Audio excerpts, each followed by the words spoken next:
সবুজ পাতার ফাঁকে ফাঁকে পরম যত্নে কফির পরিচর্যা করছেন এক নারী। আর এই দৃশ্য এখন কোনো বিদেশি বাগানের নয়, বরং এক প্রত্যন্ত গ্রামের। খাদিজা বেগম, যিনি অজপাড়া গায়ে বসেই কফি চাষ করে নিজ গ্রামেই তা সফলভাবে বাজারজাত করছেন। শুধু কফি নয়, হরেক জাতের বিদেশি ফল ও ফসল উৎপাদন, প্রক্রিয়াজাতকরণ এবং বিপণনে অবিশ্বাস্য সাফল্য দেখিয়েছেন তিনি। বিদেশি পণ্য যেন আমরা বাংলাদেশি খাইতে পারি, এটাই আমাদের গৌরব। আর এটা সবাই যেন করে, সব নারীরা যেন করে। প্রতিকূলতা জয় করা খাদিজা বেগমের এই অনবদ্য অবদান এক সাধারণ গ্রামীণ গৃহিণী থেকে তাকে আজ নিয়ে গেছে দেশসেরা বেগম রোকেয়া পদক মনোনয়নের সারিতে। জীবন অবাক না করলে কে করবে? 28% মিল্ক ফ্যাটের অবাক করার সাথে ফ্রেশ মিল্ক পাউডার। জীবন অবাক করুক প্রতিদিন। নীলফামারী জেলা সদর থেকে প্রায় ৩৫ কিলোমিটার দূরে জলঢাকা উপজেলার কৈমারি গ্রামে বাড়ি খাদিজা বেগমের। ২০১৪ সালে স্বামী হারানোর পর সংসারের প্রধান হিসেবে পরিবারের ব্যবসা ও কৃষির হাল ধরেন তিনি।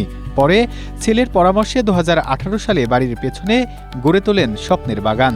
শুরু করেন ড্রাগন, রামবুটান, অ্যাভোকাডো, কাটিমন আম ও কোকোর মতো বিদেশি ফল ও ফসলের চাষ। ২০১৯ সালে তার বাগানে যুক্ত হয় প্রায় ৬৫০ কফি গাছ। মাত্র ২ বছরের মাথায় কফি ফলন আসায় তা সাড়া ফেলে জেলা কৃষি সম্প্রসারণ অধিদপ্তরে। কৃষি বিভাগও নতুন জাতের কফি গাছ ও কফি প্রক্রিয়াজাতকরণের নানা সরঞ্জাম দিয়ে খাদিজা বেগমের পাশে দাঁড়ায়।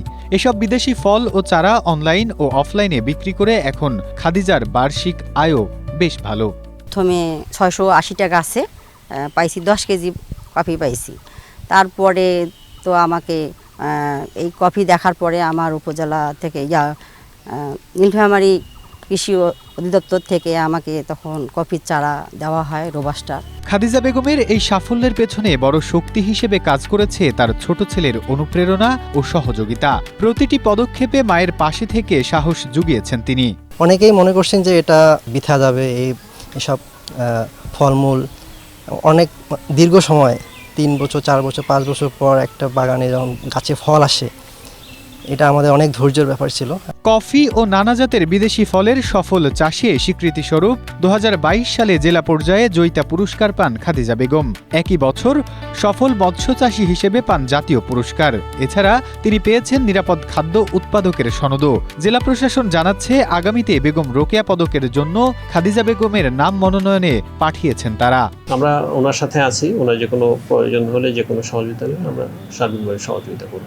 আমরা বেগম রোকেয়া অ্যাওয়ার্ডের বিষয়ে বিভিন্ন ডিপার্টমেন্টে চিঠি দিয়েছি। খাদিজা বেগমের ৩ একর জমির বাগানে এখন শোভা পাচ্ছে ২৪ প্রকারের বিদেশি ফল ও ফসল, যার মধ্যে কফি গাছের সংখ্যাই ৩,০০০।